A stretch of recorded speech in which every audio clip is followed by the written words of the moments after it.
Glorious devotees, thank you for taking your time to view this additional presentation on Srila Visvanatha Cakravarti Ṭhakura's Madhurya Kadambini, the monsoon clouds of sweetness. We will today cover the ideas put forth by Visvanatha Cakravarti Ṭhakura regarding the nature of Bhakti.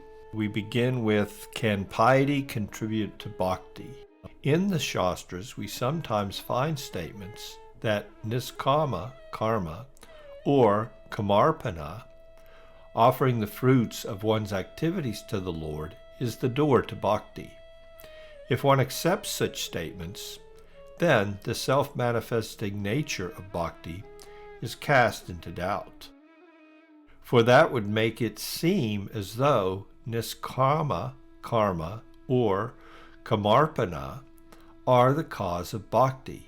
Visvanatha Cakravarti Ṭhakura clarifies these points in his Madhurya Kadambini, and we will go over those clarifications that he's made there in today's presentation. Again, he is employing the logic of stuna nikarnana nyaya, driving the post. This is carried forth from the last presentations, wherein the transcendental nature of Bhakti has been made clear, and now he is clarifying it even more. The Lord's Swarup Shakti acts completely independently of the Lord's external material energy. We're basically being schooled in a deeper understanding of what is matter, what is spirit, and what is spiritual. Visvanatha writes in his Madhurya Kadambini, it is known from hundreds of evidences such as the Lord's appearance and activities are conducted out of his own desire, due to his own desire, and so forth, that the Lord appears in this universe out of his own supreme will. His purpose only appears to be to relieve the burden of the earth when the matter is looked at superficially. In the same way, niskama karma, or religious activities conducted without desire for personal reward, can superficially be considered a door to Bhakti. There is no harm in thinking in this way. However, one must understand that such understandings are only from a superficial viewpoint. Swecha, the Lord's own supreme will. Narada advises Dhruva in the Bhagavatam, one should also meditate on the attractiveness which the Lord will produce through his inconceivable power in various pastimes when he incarnates by his will. Swechavatara charitar. We find this term again in the following verse, this time referring to the desire of the Lord's devotees. And as we know, the desire of the Lord and the desire of his pure unalloyed devotees are in perfect harmony. My dear Lord, neither I nor anyone else can estimate the power of this transcendental body of yours, which has shown such mercy to me and which appears just to fulfill the desires of your pure devotees. Although my mind is completely withdrawn from material affairs, I cannot understand your personal form. How then could I possibly understand the happiness you experience within yourself? We know Brahma had requested the Lord to mitigate the burden of the earth upon the plea of Mother Bhumi, but we find in the commentaries on this section of the Srimad Bhagavatam that the Lord could have easily relieved this burden without making his personal appearance. Thus, all this is properly reconciled. Thus, continuing with the thoughts expressed here, in the same way, niskama karma, or religious activities conducted without desire for personal reward, can superficially be considered a door to bhakti. There is no harm in thinking in this way. However, so we often hear that accumulated piety, ajnata sukriti, is a doorway into devotional service of the Lord. So we will find in Viswanath's following explanation that niskama karma, or other religious activities or pious activities, do not in and of themselves provide an opportunity for bhakti, although they may appear to superficially. Lord Krishna instructs Uddhava, although one engages with great effort in mystic yoga, the path of philosophical analysis, charity, vows, chanting, sacrifices, explaining the Shastras, studying the Vedas, or renunciation, still one cannot achieve bhakti.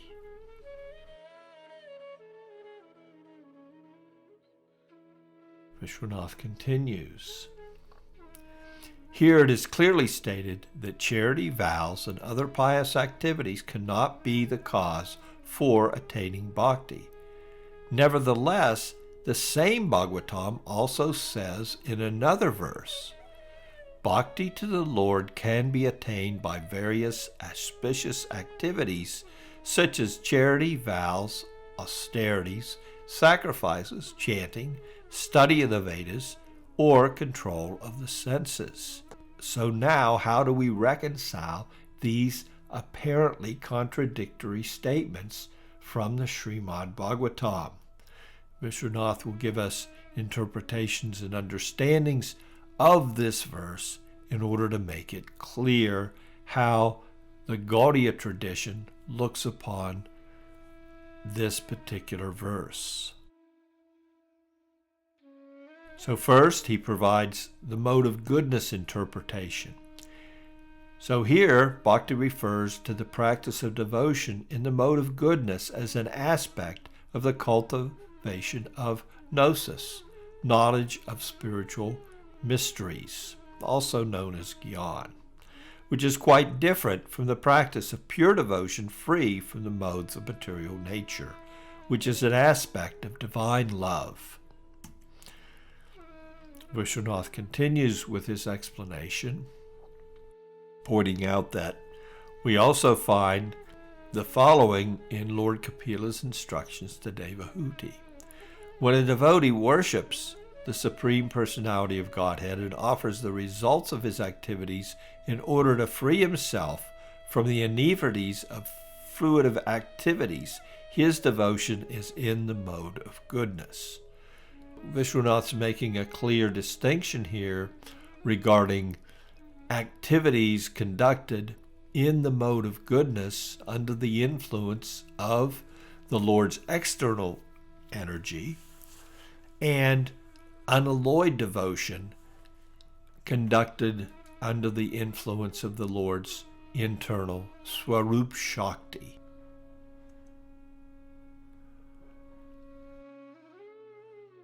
So now we continue to another interpretation wherein the same verse can be seen in the light of unalloyed devotion. And this is derived from Vishwanath's Saartha Darsini commentary. Dana means charity, vows. Vrata refers to fasting for Ekadasi, Janmastami. Penance, tapasya, means to cease mundane enjoyments. Sacrifice, homa, means offering prasad to the fire of the Vaishnavas. Chanting, japa, means chanting the various Vishnu mantras, all for the pleasure of the Lord and his devotees. So here we see the same verse from the Bhagavatam's 10th canto, 47th chapter. Bhakti to the Lord can be attained by various auspicious activities such as charity, vows, austerity, sacrifices, chanting, study of the Vedas, and control of the senses, here the interpretation is looking at the verse and showing that bhakti to the Lord can be attained when the verse is understood with this interpretation wherein all these various practices are seen as limbs of bhakti rather than activities performed with the intent of attaining some betterment in the mode of goodness within the material world. Seen in this way, these activities themselves become aspects of devotional practice, and once again the principle that devotion is caused by devotion, bhaktya sanjataya bhaktya, is maintained, and apparently conflicting statements in the scripture have been accommodated. So all the objections are again laid to rest, and once again it is concluded that only bhakti can be the cause of bhakti. We're going to go on into the next area of discussion in the Madhurya Kadambini, and that is the complete independence of bhakti. Though other spiritual practices need the help of bhakti to be perfected, bhakti has no need of help from any other discipline. In fact, bhakti infuses karma, jnana, and yoga with life. This is the Gaudiya perspective, and Visvanatha in his Madhurya Kadambini will substantiate this perspective next. Bhakti nourishes the life of other spiritual paths, whether they be yoga, jnana, gnosis, or karma,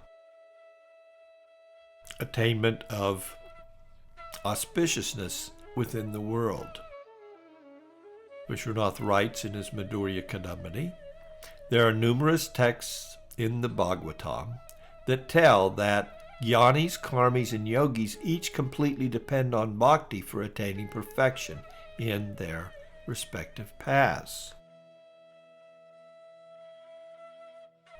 Visvanatha goes on to make reference to a verse from the Srimad Bhagavatam's 10th canto, 14th chapter, spoken by Lord Brahma.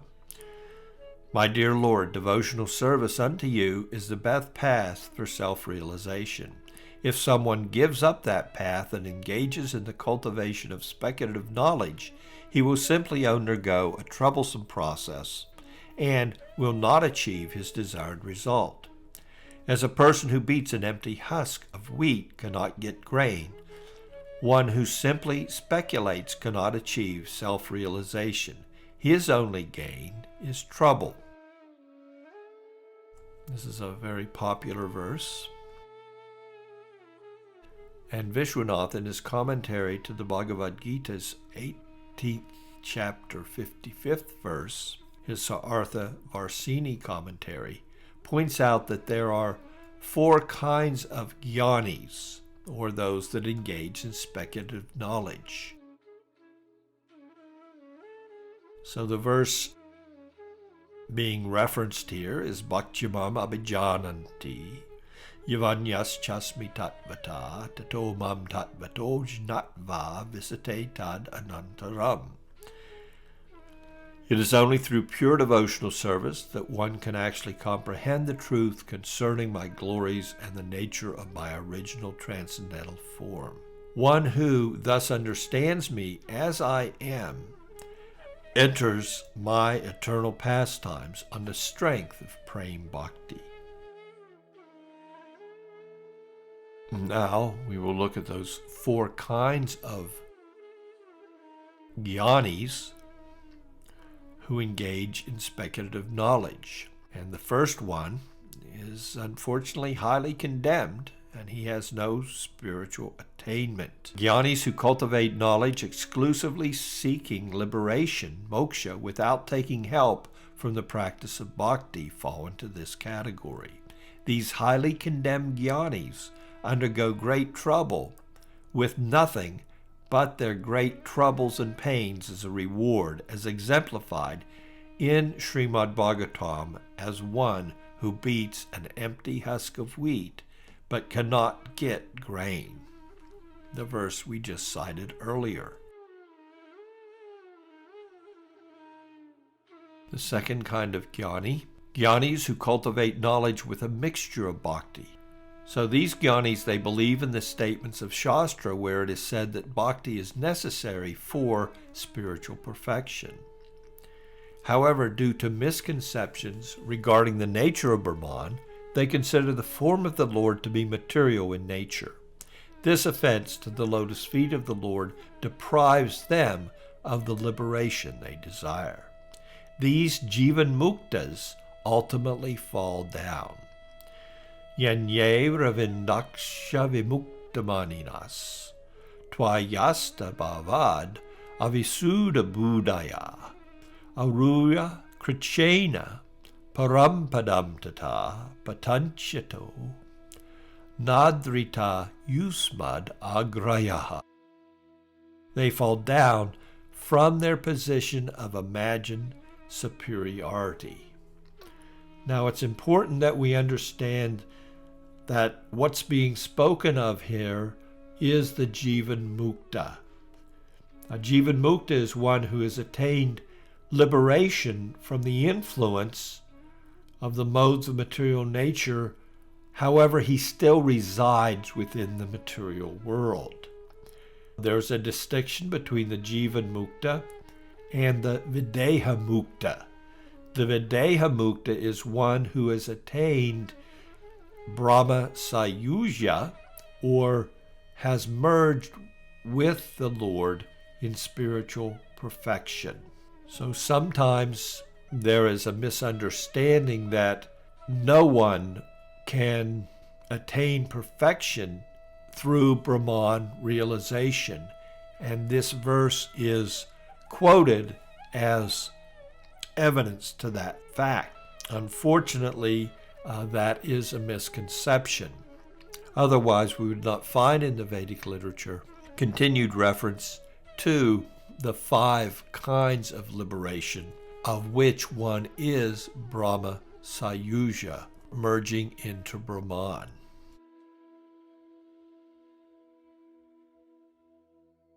Vishwanath continues, jnanis who cultivate knowledge along with devotion. He explains as follows. So these 4 kind of jnanis, this is the third of them. Philosophers of the third category cultivate knowledge along with devotion and realize the form of the Lord as Satchit Ananda. They are praiseworthy since they attain perfect knowledge of the absolute truth, becoming completely free from the effect of material knowledge. They ultimately attain their goal of Brahma Sayuja, merging with the non-personal Brahman.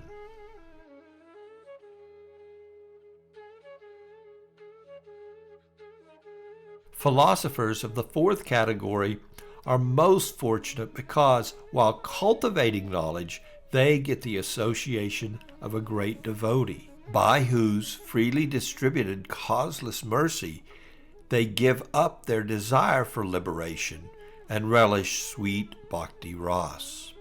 Sukadev is the best example of a person in this category.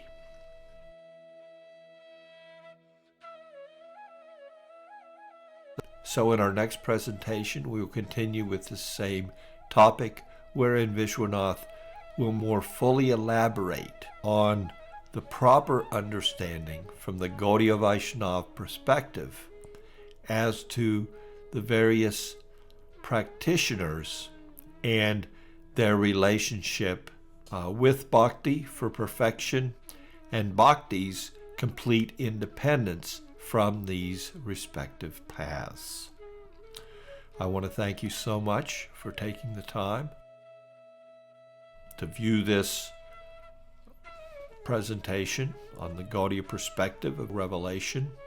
I sincerely hope that this nourishes your spiritual understanding and that you will return again. Thank you so very much. Hare Krishna.